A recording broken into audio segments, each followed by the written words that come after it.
working, earning 40,000 or so a year, that doesn't even cover the money he would have earned in wages being locked up for that period of time. But it makes me angry that the trauma still continues. And it makes me angry that the Home Office, Suella Braverman, you know, I couldn't look at her this week in the chamber because when you look at her, she is empty behind the eyes. She actually doesn't care.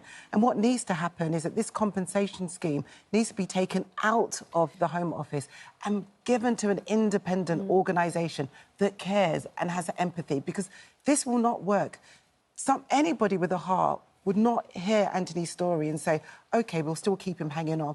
And I tell you what, I feel that this government is waiting for people to die so they don't have to pay. They've only paid out, as you say, about 13%.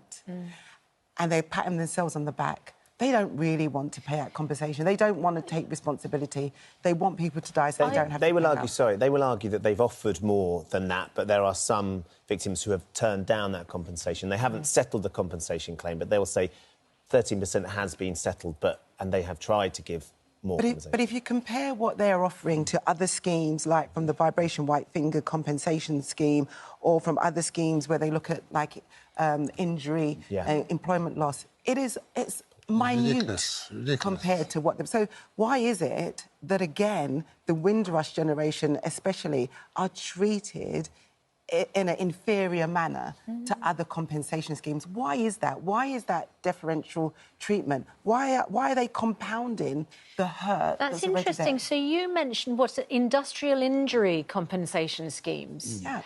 Have paid out more or have paid out closer to the 100% of compensation victims? They've paid out more and the assessment is way different. So the burden of proof is on the Windrush generation. To burden of proof, you know, you're working for 40 years and they want your wage slip for 40 years. Who keeps wage slips for 40 years? That's ridiculous. But the government needs to take the burden of proof. They're the one that created and amplified the hostile environment. Burden of proof should be on them. Not on the people that have suffered. They've suffered. Also,